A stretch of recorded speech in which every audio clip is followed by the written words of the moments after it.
Haleluya, haleluya, haleluya. Salam saudaraku. Mazmur 119 ayat 105. Firman Bapa Yahweh itu pelita bagi kakiku dan terang bagi setiap jalan-jalanku. Renungan KPI Mayim Kaim pada hari Selasa tanggal 18 Oktober 2022 atau pada tanggal 23 Tisri 5783 yang diambil dari Haftarah Yosua 10 ayat 42. Saudaraku, kita akan kembali pembacaan renungan Haftarah ini yang 2 hari kita berhenti karena kita merayakan hari Sabat dan juga hari penutupan Sukot hari ke-8 atau Semeni Asaret.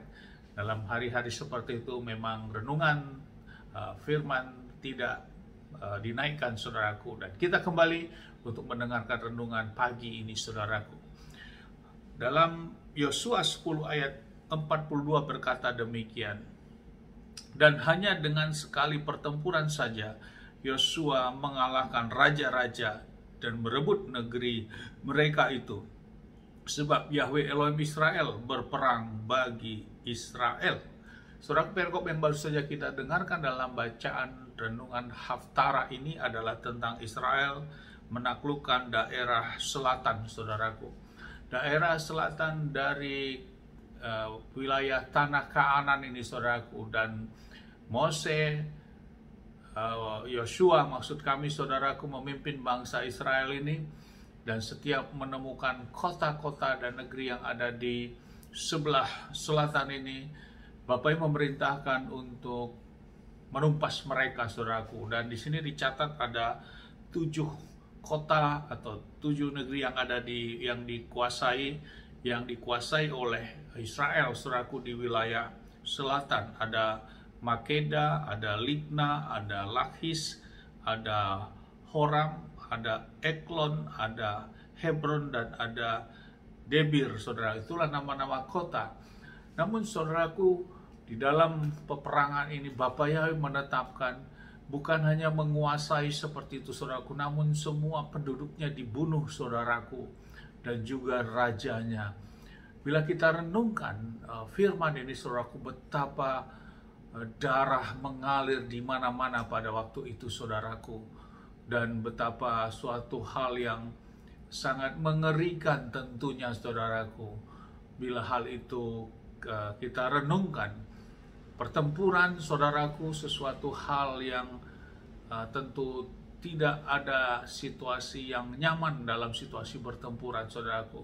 Semuanya serba ketakutan dan tentu resikonya hidup dan mati. Dan semua yang dilakukan oleh Yosua dan bangsa Israel terhadap kota-kota yang mereka rebut, semuanya dibunuh, saudaraku, penduduknya dan juga raja-rajanya. Saudaraku, bila kita renungkan, sepertinya hal ini kontradiktif, saudaraku, dengan apa yang Bapa Yahweh sudah tetapkan dalam 10 perintah Bapa Yahweh yang berkata jangan membunuh, saudaraku. Tapi justru Bapa yang memerintahkan ini. Inilah kembali, saudaraku, ke otoritas dari Bapa Yahweh. Karena Bapa memang menghendaki hal itu. Kenapa? Karena bangsa-bangsa yang ada di tanah Kanaan adalah bangsa-bangsa yang menyembah kepada ilah-ilah bangsa-bangsa lain, saudaraku. Dia tidak menyembah kepada Bapa Yahweh, saudaraku. Dan inilah tentu yang kita dapat mengapa ini Bapa Yahweh tetapkan, sehingga Bapa tidak berkenan hal itu ada, saudaraku. Dan lewat pertolongan dan pembelaan Bapa Yahweh kepada Yosua dan bangsa Israel, semuanya dapat dibunuh, saudaraku, dan di bumi hanguskan dan semua penduduknya dan raja-rajanya, saudaraku. Saudaraku, hal yang menjadi renungan bagi kita, inilah suatu kebesaran Bapa Yahweh sesungguhnya, saudaraku, bahwa bersama Bapa Yahweh semuanya dapat terjadi, saudaraku. Walaupun kita lihat dalam hal kekuatan, dalam hal kesiapan, tentu berbeda jauh bagi bangsa Israel ini, saudaraku. Dan kita tahu di tanah Kanaan orangnya adalah besar-besar dan raksasa-raksasa secara umum, saudaraku. Seperti awal saat 12 pengintai itu datang mengintai penduduk di daerah tanah Kanaan ini, saudaraku.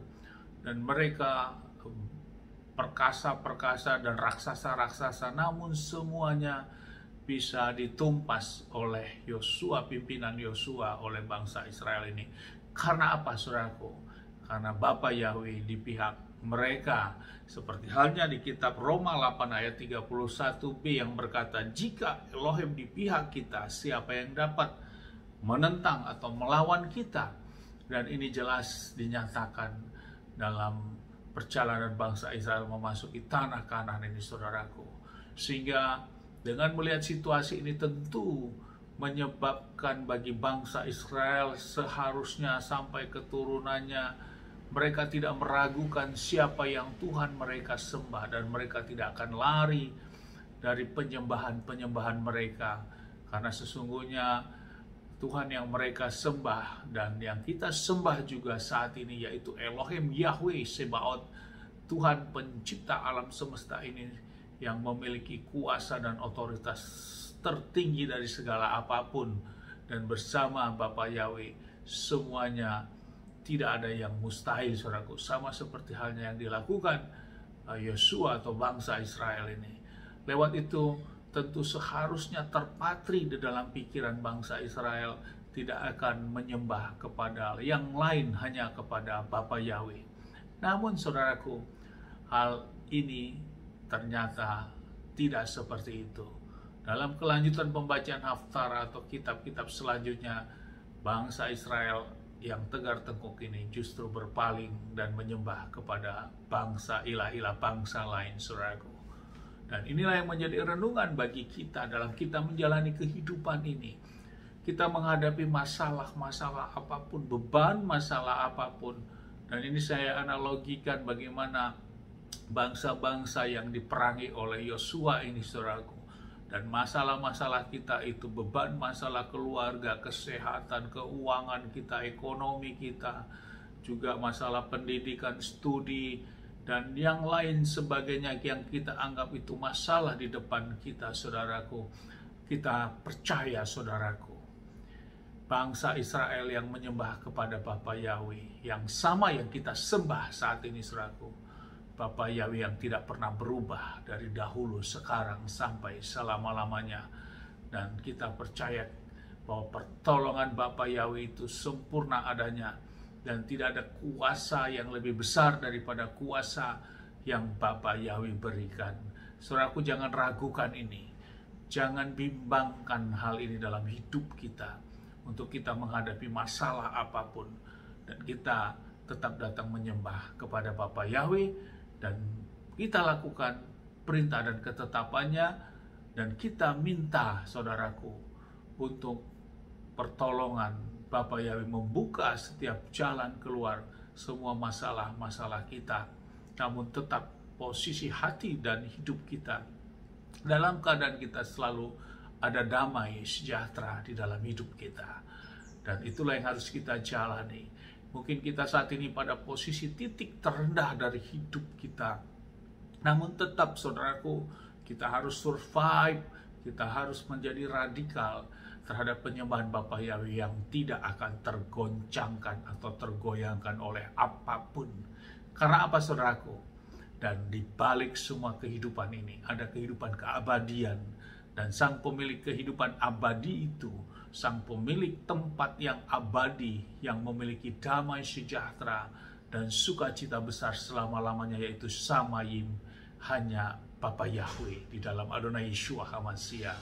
Dan lewat kita bertahan kuat dan penuh dan radikal di dalam dunia ini, kita sama halnya, kita sudah menjadi calon-calon atau kandidat-kandidat yang akan masuk di dalam tempat keabadian, kekekalan yang penuh damai sejahtera itu. Karena kita tidak memalingkan iman kita kepada yang lain. Amin. Sukses besar buat kita, maju terus kita dalam iman, dan tetap berjuang menjalani kehidupan ini dalam ketaatan kita melakukan perintah dan ketetapan Bapa Yahweh. Dari tempat ini saya berdoa, Bapa yang memberkati, melindungi kita semua dimanapun kita berada. Bapa yang menyinari wajahnya kepada kita, memberikan kita kasih karunia. Bapa yang menghadapkan wajahnya kepada kita, memberikan kita damai sejahtera. Bersama Bapa Yahweh Adonai Yeshua HaMashiach, ada keselamatan yang pasti. Amin, haleluya. Shalom saudaraku.